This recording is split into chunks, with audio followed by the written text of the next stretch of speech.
Shalom saudara sekalian yang dikasihi Tuhan. Bersyukur untuk anugerah-Nya yang terus memampukan kita menjalani hari-hari yang telah kita lewati. Saudara, sebelum kita memulai seluruh aktivitas kita pada hari ini, mari kita datang kepada Tuhan, kita memohon pimpinan-Nya, dan mari kita berdoa. Bapa yang baik, sebelum kami beraktivitas pada hari ini, kami ingin datang kepadamu, dan kami ingin mengucap syukur di hadapan-Mu. Kami bersyukur untuk hari baru, untuk kekuatan kesehatan yang masih Tuhan percayakan ada pada kami. Kami mengingat juga untuk keluarga, usaha pekerjaan, studi, dan pelayanan yang juga Tuhan masih percayakan pada kami. Kiranya Tuhan terus menolong kami, menggunakan anugerah-Mu dengan baik dan bijak. Pimpinlah Tuhan hidup kami melalui firman-Mu. Sebab firman-Mu adalah kebenaran. Dan kami ingin pada saat ini membaca merenungkan firman Tuhan itu. Kiranya Allah Roh Kudus menolong kami, memberikan kami telinga dan hati seperti seorang murid yang mau taat. Dalam Kristus kami berdoa. Amin. Saudara, pada hari ini kita akan merenungkan firman Tuhan yang terambil di dalam Yeremia pasal 42. Dan saya ingin mengajak saudara membaca ayat 20 dan 21 saja. Demikian firman Tuhan. Kamu telah menipu dirimu dan membahayakan nyawamu ketika kamu mengutus aku kepada Tuhan Allahmu dengan berkata, berdoalah untuk kami kepada Tuhan Allah kita, dan beritahukanlah dengan tepat kepada kami apa yang difirmankan Tuhan Allah kita, supaya kami melakukannya. Tetapi, sekalipun aku memberitahukannya kepadamu pada hari ini, kamu tidak mendengarkan suara Tuhan Allahmu, yaitu tidak menuruti segala sesuatu yang disuruhnya, kusampaikan kepadamu. Sudah sampai di sini kita membaca firman Tuhan. Sudah peristiwa terbunuhnya Gedalia menimbulkan masalah baru, yaitu pembalasan dari Babel.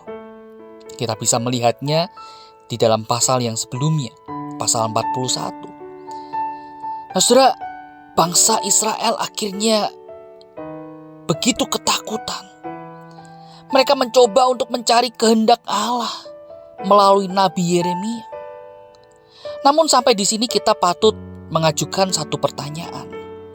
Apakah Yohanan dan sisa rakyat Israel itu sungguh-sungguh mencari kehendak Allah untuk mentaatinya atau mematuhinya?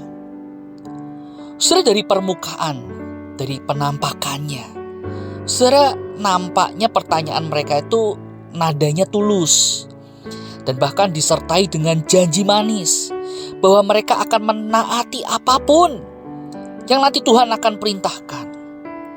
Tetapi saudara, kalau kita meneliti lebih lanjut, ternyata tindakan mereka itu saudara hanya sekedar formalitas belaka. Sebab pada dasarnya saudara, mereka sudah punya niat. Apa itu saudara?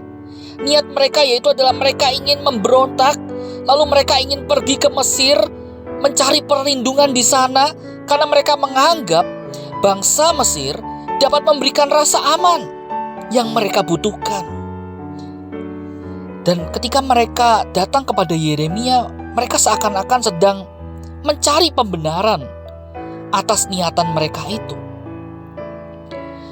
Nah, saudara, di sini Yeremia kemudian menyatakan apa yang menjadi kehendak Allah itu dengan terus terang. Kita bisa melihatnya di ayat yang ke-10.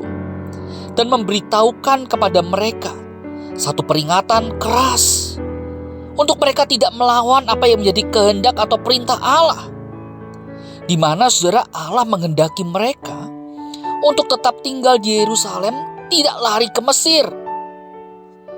Nah saudara, Allah melalui Yeremia juga memberikan janji kepada mereka bahwa Allah akan melembutkan hati Nebukadnezar, sehingga Nebukadnezar tidak akan menghukum, tidak akan membinasakan mereka karena pemberontakan Ismail. Sebaliknya, kalau mereka tidak taat, mereka lebih menuruti niat mereka untuk lari ke Mesir. Justru kematianlah yang akan mereka alami. Nah, saudara, sampai di sini kita patut bertanya, mengapa peringatan Yeremia atau peringatan Allah melalui Yeremia begitu keras? Mengapa mereka tidak boleh lari ke Mesir? Karena saudara, lari ke Mesir menunjukkan bahwa bangsa itu lebih bersandar pada kekuatan manusia daripada kekuatan Allah. Saudara, bukankah inilah yang kerap kali dilakukan oleh para raja Israel dan raja Yehuda pada masa lampau? Mereka lebih suka mencari pertolongan bangsa-bangsa yang mereka anggap kuat daripada mereka datang untuk memohon pada Tuhan, memohon pertolongannya. Saudara, sikap hati inilah yang sesungguhnya Allah ingin didik dari bangsa itu. Hati yang senantiasa mencari Tuhan di dalam berbagai macam situasi kehidupan. Nah, saudara, bercermin dari bagian ini, bukankah kita juga dapat tergoda manakala kita sedang terdesak? Saudara, kita bisa dengan mudah untuk berpikir, untuk mencoba mencari pertolongan orang-orang yang kita anggap mampu menolong kita, daripada kita datang kepada Tuhan memohon pertolongan Tuhan. Saudara, Allah menghendaki kita selalu mencari Dia. Di berbagai macam situasi hidup kita, Allah selalu mau kita mencari pertolongannya. Dan Allah pun terus mengingatkan kita bahwa ketika kita mengandalkan kekuatan diri sendiri, mengandalkan kekuatan orang lain, justru seringkali, saudara, membawa kita pada situasi yang lebih buruk. Oleh karena itu, saudara, belajar dari bagian firman Tuhan ini. Mari engkau dan saya, kita senantiasa datang kepada Tuhan, mencari Tuhan, mengandalkan Tuhan, bukan mengandalkan hikmat kita, kekuatan kita, mengandalkan orang lain, koneksi kita. Bukan itu, saudara. Biarlah firman Tuhan ini mengingatkan kita, kita punya Tuhan yang maha kuasa, yang luar biasa.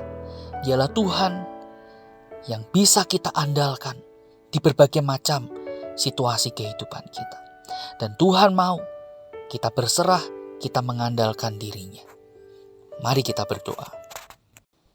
Tuhan, ampunilah kami jika Engkau seringkali mendapati kami lebih suka untuk mengandalkan diri sendiri atau bahkan mengandalkan orang lain, daripada kami datang untuk mencari-Mu, bergantung pada-Mu, berserah di dalam kuasa-Mu.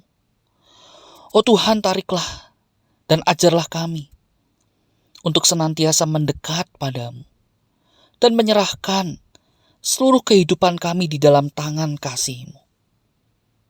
Di dalam nama Tuhan Yesus, kami berdoa dan mengucap syukur. Amin.